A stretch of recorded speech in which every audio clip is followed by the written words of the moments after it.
اجازت ہے ذکر شروع کیا جا سکتا۔ خدا کا کام ہے دین بنانا، نبی کا کام ہے دین پہنچانا، امام کا کام ہے دین بچانا۔ اللہ بناتا ہے، نبی پہنچاتا ہے، امام بچاتا ہے۔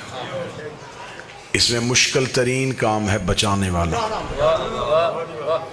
کسی چیز کی حفاظت بالکل ایسے ہی کرنا کہ جیسے وہ تھی ویسے رہے، اسے کہتے ہیں امام کا کام۔ اللہ نے دین بچانے کی ذمہ داری امام کو دی ہے۔ شیعہ سنی مشترکہ بندے تشریف فرمائے، بڑی سادہ سادہ آسان باتیں جو ہر ذہن تک جا سکے۔ اللہ نے دین بچانے کی ذمہ داری جب امام کو دی ہے تو اللہ امام بھی خود بناتا ہے۔ جو دین بناتا ہے وہی امام بناتا ہے۔ یہ ہو ہی نہیں سکتا کہ دین اللہ بنائے، امام بندے بنائے۔ بندوں کا بنایا اللہ کے بنائے کی حفاظت نہیں کر سکتا، اللہ کا بنایا اللہ کے بنائے کی حفاظت کرے گا۔ کام ہے امت کا امام کو ماننا، بنانا نہیں۔ کوئی ایک بھی سنی بیٹھا ہے تو میں ممبر پہ مجلس کی آغاز کر چکا ہوں، ابتدا ہو چکی ہے۔ 14 کی عزت کی قسم کھا کے میں ممبر آل محمد پہ کہہ رہا ہوں کہ میری قوم نے 12 بنائے نہیں مانے ہیں۔ ایک بھی ہم نے یاد ان میں سے ایک بھی مرشد عقیل شاہ جی ہم نے خود نہیں بنایا۔ جیسے میں نے ممبر پہ باوضو بیٹھ کے اپنی قوم کے سامنے قسم کھائی ہے، کوئی بھی بندہ ایسے قسم دے کہ اس نے بھی اپنا امام ماننا ہے، بنایا نہیں۔ یہ عام مسئلہ نہیں ہے کہ امام جسے مرضی امام بنا لے، نہیں۔ جو بندہ نماز ہاتھ باندھ کے پڑھتا ہے وہ اپنی مرضی سے نہیں پڑھتا، اپنے امام کے کہنے پہ پڑھتا ہے۔ اس نے نبی دیکھا نہیں، اس کے امام نے اسے بتایا کہ نبی ایسے پڑھتے تھے، اس نے یہاں ہاتھ رکھ لیا۔ دوسرے کے امام نے کہا نہیں نبی یہاں ہاتھ رکھتے تھے، اس نے یہاں رکھ لی۔ ایک نے کہا نہیں نبی ناف کے نیچے ہاتھ رکھتے تھے، اس نے یہاں رکھ لی۔ ہمارے امام نے بتایا کہ وہ کھول کے پڑھتے تھے، ہم نے کھول کے پڑھا۔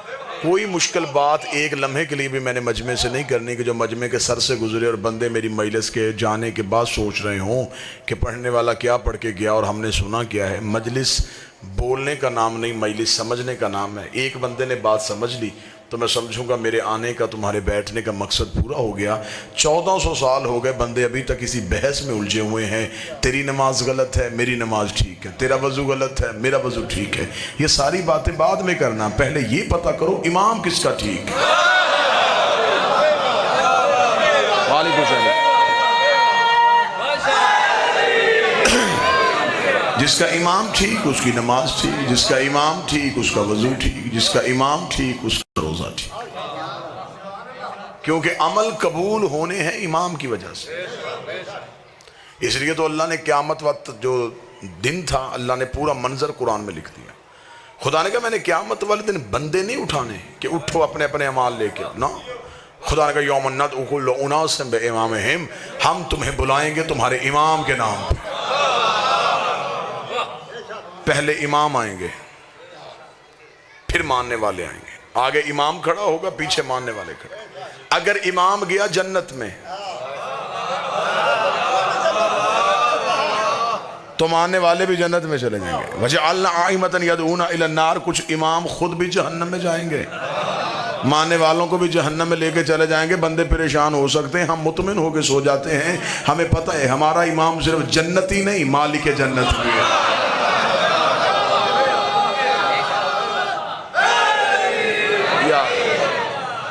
جنت ملنی ہے امام کی وجہ سے، کیونکہ امام اچھا ہوگا تو ماننے والے پار ہو سکتے ہیں۔ سادہ ذہن بیٹھے ہیں، بات بڑی آسان کر دیتا ہوں۔ مرید گنہگار ہو گزارا ہو جاتا ہے، پیر گنہگار نہیں ہونا چاہیے، رہبر اچھا ہونا چاہیے۔ وہ قافلے لٹ جاتے ہیں جن کا میر کارواں اچھا نہ ہو۔ ہم دنیا کے سامنے سینہ چوڑا کر کے کہہ سکتے ہیں ہم گناہگار سے، امام تو پاک ہے۔ ذاکر اہل بیت برادر وقار جناب قلب عباس سلوی صاحب تشریف لے آئے. ہم خطا کار صحیح، ہمارا امام پاک ہے. سفارش کرنی ہے امام نے، جسے سفارش کرنی وہ ٹھیک ہونا چاہیے. بڑی سادہ باتیں، بڑی سادہ گفتگو. موٹر سائیکل کے کاغذ پورے نہ ہوں، پولیس والے بچے کو روکیں، پولیس والے بچے کو حوالات میں بند کر دیں.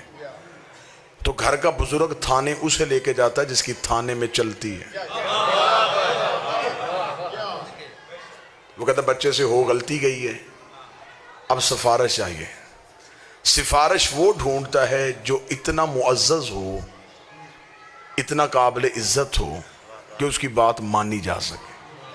ایسا کبھی بھی نہیں ہوا کہ چھوٹے کیس میں کوئی اندر ہو اور بندہ کسی اشتہاری کو سفارشی لے جائے. ایسا ہوا ہے کبھی؟ اگر ایسا کوئی کر بھی دے تو جو لے کے گیا، جس کو لے کے گیا، جس کو چھڑوانے گیا، تو اس کا مطلب ہے کہ ایک غلط سفارش نے 3 بندے مروا دی. اللہ نے اتنی عقل دی ہے کہ تھانے میں اللہ کی عدالت میں، توجہ میری طرف رکھیے، میں انتہائی سنجیدہ گفتگو آپ سے کر رہا ہوں. اللہ نے اتنی عقل دی ہے کہ آپ نے تھانے اسے لے کے جانا جس کی تھانے میں چلتی ہے. اللہ کی عدالت میں اسے لے کے جا جس کی اللہ کی عدالت میں چلتی ہے. وحد گھر تیرے نبی کا گھر ایسا ہے جسے اللہ نے شفاعت کا تاج پہنایا. فرشتے گنہگار کو پکڑ کے جہنم لے کے جا رہے ہوں، یہ ہاتھ چھڑوا کے لا سکتے، چھوڑ ہمارا ہے. سفارش صرف انہی کی چلتی ہے. جس نے ان کی سفارش دیکھنی ہو، انہوں نے ایک رات میں حر کو علیہ السلام کر دیا تھا. امام بہتر ہونا چاہیے، امام اچھا ہونا چاہیے، امام ایسا ہونا چاہیے جس کی وجہ سے ماننے والا بھی کامیاب ہو سکے. اس لیے خدا نے ایک سوال قبر میں رکھا ہے، ایک قیامت میں رکھا ہے. چند سوال فرشتوں نے قبر میں پوچھنے، کچھ قیامت والے دن پوچھنے. اعمال جتنے بھی ہیں ان کے سوال قیامت کو ہونے، نماز، روزہ، حج، زکوٰۃ، یہ سارے سوال قیامت میں. قبر میں ایک بھی عمل کا ثواب نہیں ہونا، کوئی عمل کا سوال نہیں ہوگا. تیری نمازیں کتنی تھی، تیرے حج کتنے تھے، تو نے روزے کتنے رکھے. قبر میں پوچھا جائے گا عقیدہ، من ربوں کا، تیرا رب کون ہے، من نبیوں کا، تیرا نبی کون ہے، من کتابوں کا، تیری کتاب کیا ہے، من قبلتوں کا، تیرا قبلہ کیا ہے، من اماموں کا، تیرا امام کون ہے. اگر تو قبر میں امام والا جواب ٹھیک ہوا تو پھر قیامت والے دن نمازیں دیکھی جانی ہیں.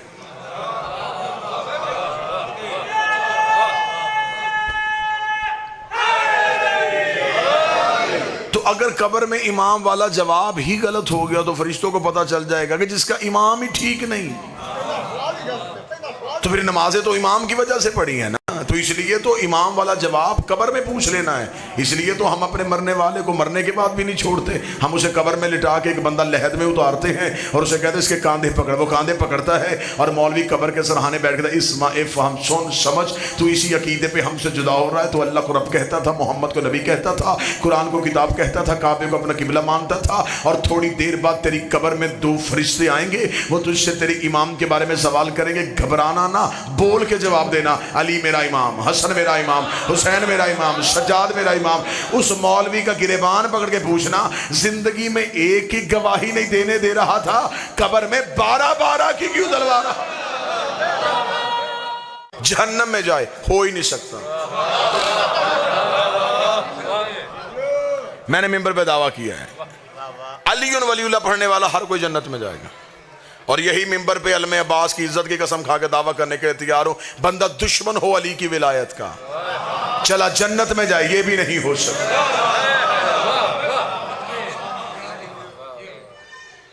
ہاں آگے علی ولی اللہ کی وجہ سے جنت مل جائے گی. آگے پھر جنت کے درجے ہیں. جنت بھی ایک نہیں ہے، جنت کے درجے ہیں. 7 جنتیں ہیں معصوم کہتے ہیں. معصوم فرماتے 7 جہنمیں. اللہ نے جنتیں بھی 7 رکھی ہیں، دوزخیں بھی 7 رکھی. معصوم فرماتے جو سب سے اعلیٰ جنت ہے نا اسے خلد بری کہتے ہیں. یہ جناب سیدہ نے مخصوص کی ہوئی ہے۔ سائل نے ہاتھ باندھ کے پوچھا تھا مولا اس جنت میں جانے کے لیے کیا چاہیے؟ اس جنت میں تو صرف نبی اور مرسل جائیں گے، ہم جیسا اس جنت میں کہاں جا سکتے جو اتنی اعلیٰ ہے؟ امام نے فرمایا نہیں، اس جنت میں جانے کے لیے ایک ہی شرط ہے، حسین کا عزادار ہونا۔ شبیر کا عزادار ہے تو خلد بری میں جائے گا۔ اور مولا جہنموں میں سب سے خطرناک جہنم کیا ہے؟ امام نے فرمایا حاویہ اس کا نام ہے، گہری ترین دوزخ ہے، بھڑکتے ہوئے شعلے ہیں، اتنی خطرناک ہے کہ اللہ قرآن میں کہتا ہے کہ حاویہ سے پناہ مانگو۔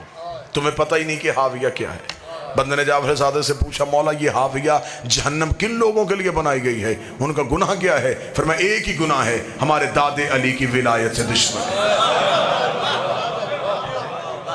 صرف علی ولی اللہ کا دشمن جو ہے وہ چلا جائے گا حاویہ میں، اور حسین کا عزادار جائے گا خلد بری میں۔ ایک بندے نے کوفے میں آ کے مولا علی کے قدموں میں گر کے پوچھا، اسے کہا یا علی یہاں آپ سے محبت ہے تو یہاں آپ ہر مشکل میں ہماری مدد کرتے ہیں، جیسے یہاں کرتے ہیں وہاں بھی کریں گے؟ قیامت والے میدان میں ہماری مدد آپ کر لیں گے؟ وہاں تو کوئی کسی کو نہیں پہچانے گا۔ جو علی نے جواب دیا جواب سننا، علی مسکرا کے فرماتے جہاں اعمال تلنے ہیں وہاں علی تمہارا انتظار کرے گا۔ تم میرا انتظار نہیں کرو گے، تم میرا انتظار نہیں کرو گے، میں تمہارا انتظار کروں گا۔ اس نے کہا مولا اگر وہاں تک پہنچ گئے تو وہاں اتنا رش، نفسا نفسی کا عالم، پیاس سے زبان حلق سے باہر، اولاد بچوں کو نہیں پہچانے گی، بچے ماں باپ کو نہیں پہچانیں گے، اتنے نفسا نفسی کے عالم میں اگر ہم وہاں پہنچ بھی گئے تو یا علی کوئی نشانی بتائیے، آپ تخت پہ ہوں گے، آپ تاج پہنے ہوں گے، آپ پردے کے پیچھے ہوں گے، آپ دائیں کھڑے ہوں گے، آپ بائیں کھڑے ہوں گے، کوئی نشانی بتائیں جہاں ہم پہنچیں اور وہاں سامنے آپ بیٹھے ہوں۔ علی مسکرائے، مسکرا کے فرماتے ہیں ڈھونڈنے کی ضرورت ہی نہیں پڑے گی، انا صاحب المیزان، ترازو ہی علی کے ہاتھ میں ہوگا، تول ہی علی رہا ہوگا۔ اسے کہا یا علی اگر آپ تول رہے ہوں گے تو اگر ہمارے گناہ زیادہ ہو گئے تو آپ عدل دیکھیں گے یا ہماری محبت دیکھیں گے؟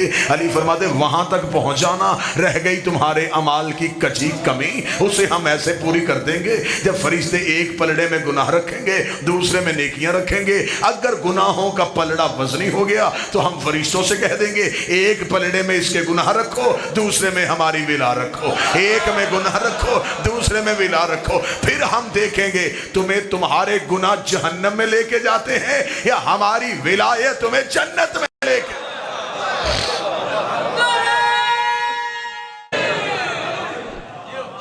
جنت ملے گی اچھے امام کی وجہ سے۔ دنیا میں تمہارا کام امام بنانا نہیں، امام ماننا ہے۔ مذہب اہل بیت میں 12 ہیں، 12 کے 12 طیب، 12 کے 12 طاہر، 12 کے 12 سید، 12 کے 12 پاک، 12 نبی کی اولاد، 12 کے 12 وارث قرآن۔ جو پہلے نے حلال کیا وہ 12ویں تک حلال، جو پہلے نے حرام کیا وہ 12ویں تک حرام۔ 12 کے مقابلے میں دنیا نے جتنے مانے غیر سید، نہ اولاد رسول، ایک نے حلال کیا دوسرے نے حرام کہہ دیا، ایک نے واجب کہا دوسرے نے مستحب کہہ دیا۔ یہاں 12 کے قول فعل میں کوئی تضاد نہیں آیا۔ ہمیں فخر ہے دنیا کے پاس جتنے امام ہیں وہ میرے امام کے نوکر ہیں۔ میں لفظ تبدیل کرتا ہوں، لوگوں کے پیر ہمارے پیر بھائی ہیں۔ میرے اہل سنت بھائیوں کے ہاں سب سے جو مشہور ترین امام ہے وہ امام ابو حنیفہ نعمان بن ثابت۔ جو حنفی ہیں وہ امام ابو حنیفہ کی پیروی کرتے ہیں، ان کے امام ہیں، ان کے یہاں قابل عزت ہیں۔ لیکن اگر مذہب اہل بیت کے دروازے میں آؤ گے تو وہی ابو حنیفہ میں سنی کتابوں سے دکھاؤں گا، وہ کہہ رہا اگر میں 2 سال جعفر صادق کی شاگردی نہ کرتا تو میں جہالت کی موت مر جاتا۔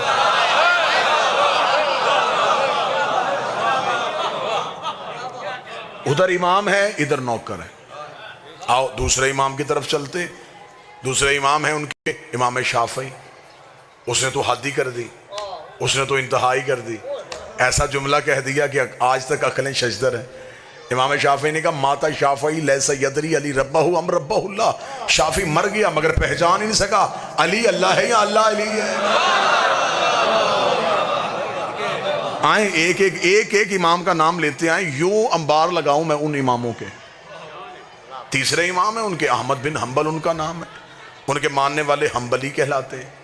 امام احمد بن حنبل سے ان کے بیٹے نے پوچھا بابا مجھے رتبوں کے اعتبار سے صحابہ کے نام لکھوا. انہیں 3 صحابہ کا نام لکھوا کے علی کا چھوڑ کے باقی نام لکھوانے شروع کر دی.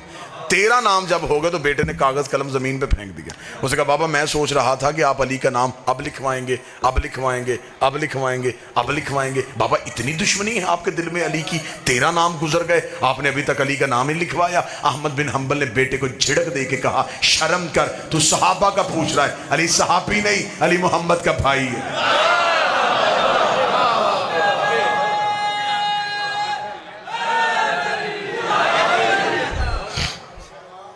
اگلے امام ہیں امام مالک, اور امام مالک جو ہیں امام مالک نے تو ساری پیروی جعفر صادق کی کی. آج بھی سعودی عرب میں جتنے مالکی ہیں وہ ہاتھ کھول کے نماز پڑھتے ہیں. وہ کہتا ہے کہ میں تو امام جعفر صادق کی فقہ کی پیروی کرتا ہوں. اس کا مطلب ادھر امام ہیں ادھر نوکر ہیں. صحابی جنت میں جا سکتا ہے لیکن نہیں جا سکتا. صحابی کوثر پی سکتا ہے, توجہ آپ میری طرف رکھیں گے پوری, پلا نہیں سکتا. ہماری مجبوری ہے, ہمیں جانے والا نہیں چاہیے, ہمیں لے کے جانے والا چاہیے. آپ ذہن مجلس میں لے کے آئیں تو میں بات آپ سے کروں. اب جتنے بھی امام ہیں یہ وہ امام ہیں جتنے مذہب جعفریہ کے علاوہ لوگوں کے پاس امام ہیں. میں منبر پہ بیٹھ کے قرآن پہ ہاتھ رکھ کے اعلان کریں, ان اماموں میں سے کسی ایک نے بھی نبی کو نہیں دیکھا. اگر آپ مجھ سے تاریخیں پوچھیں گے میں تاریخیں بتا دوں گا. ایک 75 سال بعد آیا, ایک 85 سال بعد آیا, ایک 95 سال بعد آیا, ایک 120 سال بعد آیا. اب جو 75 سال بعد آیا انہیں کیا پتا کہ نبی نماز کیسے پڑھتے تھے, انہیں کیا پتا نبی روزہ کس وقت کھولتے تھے, انہیں کیا پتا کہ نبی کا طریقہ کار کیا تھا. اگر آپ کہیں گے کہ آپ شیعہ پھر بتائیں آپ نے جن سے لیا ہے, تو ہم بتا دیتے ہیں ہم نے علی سے دین لیا ہے. اس نے آنکھ کھولی نبی کی گود تھی, نبی نے آنکھ بند کی علی کی گود تھی. ہم نے مذہب حسن سے لیا جو نبی کی گود میں رہتے تھے, ہم نے دین حسین سے لیا جو نبی کے کاندھوں پہ بیٹھتے تھے. 3 طرح کے طریقے ہیں دین لینے کے لیے. موضوع پسند ہے یا نہیں پسند ہے؟ 3 طرح کے طریقے ہیں دین لینے. صحابہ, اہل بیت, ازواج مطہرات. 3 شارے ہیں, 3 رستے ہیں نبی تک پہنچنے کے. یا صحابی نبی تک پہنچاتا ہے, یا اہل بیت نبی تک پہنچاتے ہیں, یا نبی کی بیویاں نبی تک پہنچاتی ہیں. 3 طریقے ہیں دین لینے کے. ہم شیعہ جو ہے صرف اہل بیت سے لیتے ہیں. باقی جتنے مسلک ہیں ان کے پاس 2 شارے ہیں, وہ کہتے ہیں ہمارے پاس 2 رستے اور ہیں. ہم صحابہ کے ذریعے دین لیتے ہیں, ہم نبی کی ازواج کے ذریعے سے دین لیتے ہیں. آنکھوں میں آنکھیں ڈالو, کسی ڈیرے میں بیٹھ جاتے ہیں, فیصلہ پنچایت کی صورت میں کرتے ہیں. صحابی پورا دین دے ہی نہیں سکتا. کیسے؟ صحابی وہی بات بتائے گا جو گھر سے باہر ہوئی. دعا فرمائیں گے سرکار. صحابی آپ کو مسجد کی باتیں بتا سکتا ہے, صحابی بازار کی باتیں بتا سکتا ہے, صحابی نبی کی وہ باتیں بتا سکتا ہے جو نبی نے گھر سے باہر کی. گھر کے اندر صحابی جا نہیں سکتا. قرآن کی آیت پردہ بن کے کھڑی ہے کہ میرے محمد کے گھر میں داخل نہ ہونا, اس کے مطلب صحابی دروازے کے باہر ہے. اب وہ دین دیں گے وہ جو گھر سے باہر ہے. وہ آیتیں جو گھر کے اندر آئی وہ کون بتائے گا؟ اگر آپ دین لیں گے نبی کی زوجہ سے تو نبی کی بیویاں وہی دین بتائیں گے جو گھر کے اندر تھا. انہیں کیا پتا مسجد میں کون سی آیت آئی, میدان میں کون سی آیت آئی, رضا میں نبی نے کون سا خطبہ دیا, بزم میں نبی نے کون سا خطبہ دیا. صحابہ گھر سے باہر کا دین دے رہے ہیں, نبی کی بیویاں گھر کے اندر کا دین دے رہی ہیں. ہمیں فخر ہے ہم نے دین اہل بیت سے لیا ہے. نبی گھر میں ہوتے تھے, یہ گود میں ہوتے تھے. نبی مسجد میں ہوتے تھے, یہ پشت میں ہوتے تھے. لہذا صحابی اور اہل بیت اور. ہمارے پاس 12 امام, 12 کے 12 اولاد رسول. امام ایک بھی اچھا ہونا تو وہ امت پار کروا دیتا ہے. ہمارے پاس 12 ہیں. اگر کوئی بندہ مجھے کہ قرآن سے ثابت کر, ابھی قرآن ممبر پہ لیا, میں بھی ثابت کر دیتا. چاندنی رات ہی 2 امام گھر سے نکلے, ایک حق کا ایک باطل کا. حق کا امام موسیٰ, باطل کا امام فرعون. آگے موسیٰ, پیچھے موسیٰ کی قوم, پیچھے فرعون, پیچھے فرعون کا لشکر. قرآن کہتا سامنے آگے دریائے نیل. اللہ نے یہ باتیں قرآن میں وقت گزارنے کے لیے نہیں کی, کتاب موٹی کرنے کے لیے نہیں کی.